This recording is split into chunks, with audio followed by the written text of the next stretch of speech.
Hello everybody and welcome back. This is That Gardening Guy here, and today we're actually going to be putting our seeds in the ground. If you've seen my last video, this is going to look pretty familiar. This is the egg carton greenhouse. We made this last time. If you want to see how to do it, the link is in the description for the previous video.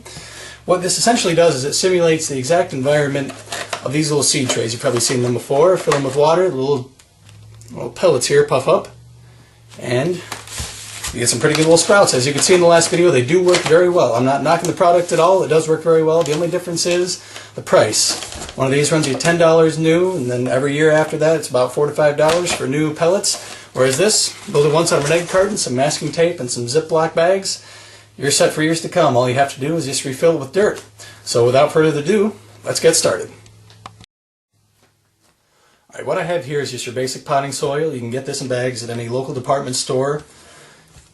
It comes to you in a pretty good condition, and it is a little bit dry though. You don't want to be putting your seeds right into this, and besides that, you can find clumps here and there. So the first thing you want to do, get kind of a mixing bowl like I've got here.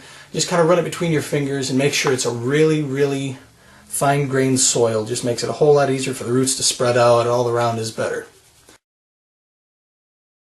Okay, now that we've got it pretty well sifted, now it's time to add a little bit of water, since like I said, you don't want to put your seeds right in this. It's a little bit moist, but it's not going to be enough to make sure your seed sprouts. So what we do, we're going to move a bit of this to kind of a smaller mixing bowl. I think it just makes it a little easier. So just get your hands right in there. I mean, you can use a spoon if you want to, but it's going to go a lot faster, and you're going to get a lot better feel for it if you're actually doing this by hand. So if you're afraid to get your hands dirty, this probably isn't the hobby for you. Alright, now we've got it in our mixing bowl here. And it's essentially like baking a cake from this point on. You're just going to be adding your wet ingredients, just consisting of water, to this, until you've got a decent batter. And you don't want to add too much, though. You don't want to completely flood your seed. Generally, the egg carton greenhouse takes care of that. We have the holes poked in the bottom, like if you recall. Any excess water will normally drip out. You can just get in there and you can just kind of mix it up. Make sure it's really mixed in well. You don't want to have little dry pockets later on. Alright, now we've got it all mixed up pretty well. It's very damp. If you want to test to see if you've got it wet enough, basically if it can clump up and kind of make it good, you can squeeze out a little bit of water from it, kind of like a sponge. I don't know if you can see the water dripping down. That means you've got it pretty well set. Like I said, any excess water is going to drip out of the bottom of the tray, so that'll be taken care of. So now, let's fill our greenhouse. Alright, for this next part, what you want to do is you just want to take a tablespoon or so, and just kind of put in a bit of dirt into each little egg slot.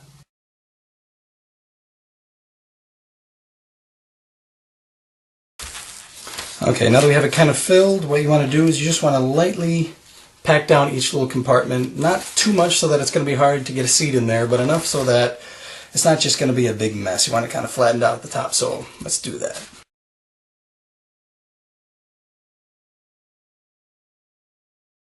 Alright, our little egg carton greenhouse is starting to look pretty good. Now it's time to put in the seeds.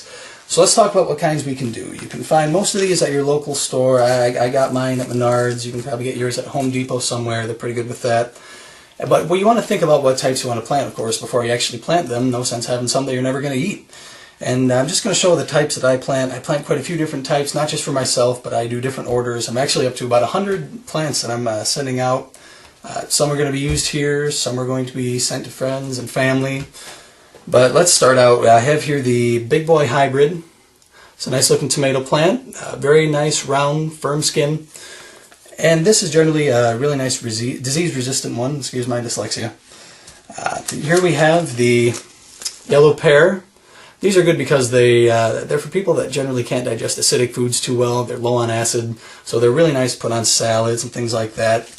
Here we have Roma. These are usually quite good for canning and sauces and salsa. And we also have a super beefsteak variety, and these are just big tomatoes. These are the best ones I've ever seen as far as size goes. These are for just cutting off a nice slice and putting it on a hamburger in the summer, so really nice for a cookout. And here I just have some red and yellow peppers. I saved these from last year just like I saved the super beefsteak. I don't really know their names or their classification. I just know that the yellow peppers are a little bit sweeter. The red are generally used more in sauces along with the Romas. Alright, now that you've selected the type of tomatoes that you want, let's get to planting. What you want to do is you want to make a small hole. Take a toothpick or something like that. Just make a small hole right in each little container, a place for the seed to go. Don't want to go too deep because the roots have to have somewhere to go. And you don't want to make it too wide, so just a nice little hole in there. Like I said, we're trying to replicate those pellets that we saw in the other video.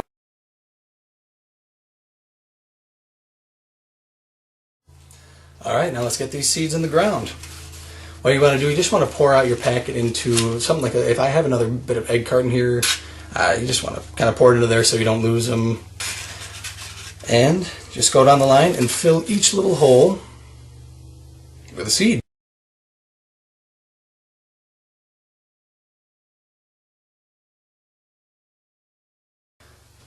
So plant more than you need, and hey, if you got a bit more, they make great gifts. I don't know a single person that doesn't like to receive one of these. Just they can keep them on a patio. And here's another thing you can do. If it doesn't fall all the way in, just take your toothpick and help it in a little bit of the way, but you don't want to bury them, and I'll tell you why in a little bit.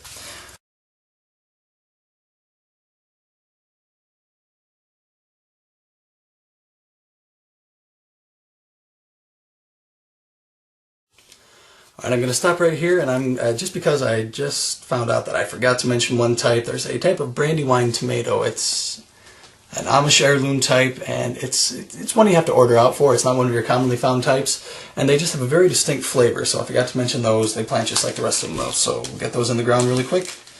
And after this, what I'm going to show you is peppers, and there's really no difference in how you plant them. Just put them right in there. But like I said, mark where you're putting things. If you're a little bit OCD like me, mark where they're being put. And another thing, make sure you're putting only one seed per hole. I know sometimes when you're planting stuff like pumpkins, sometimes it's good to put a couple in and then just weed out whatever one's the best, but trust me, once these roots start up, you do not want to have to separate them. That is a nightmare. So here we are, get the red peppers here, one red pepper at the front, one yellow pepper in the back.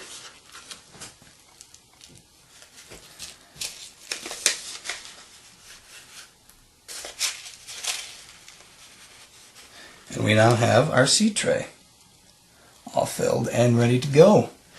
And like I said before, you don't want to bury these. Generally, if you're doing this without this kind of protective plastic lid here, you will have to.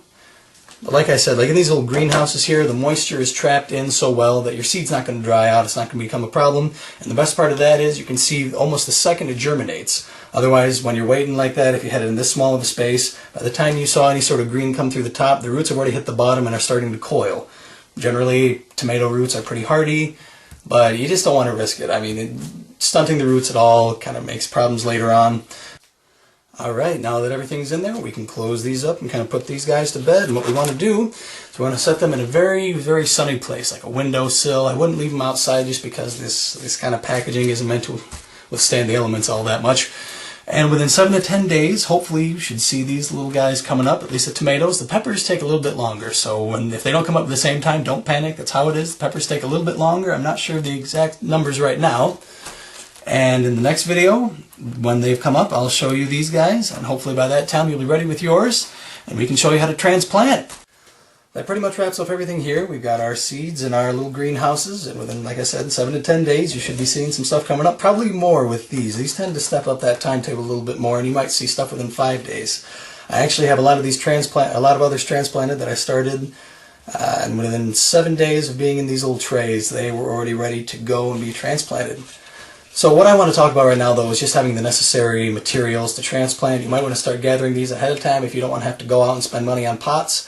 What I have here for mine that I transplant all of mine in, it's just a little container that pineapple comes in from the local Meijer that I go to. You can probably get these at Walmart too. I haven't really checked.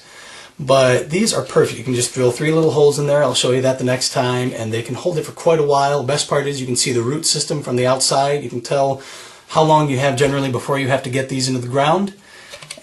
But yeah, like I said, just have these set for the next time and we should be all set. So, thanks for joining me today. Hope you had a lot of fun. And until I see you next time, good luck and happy gardening.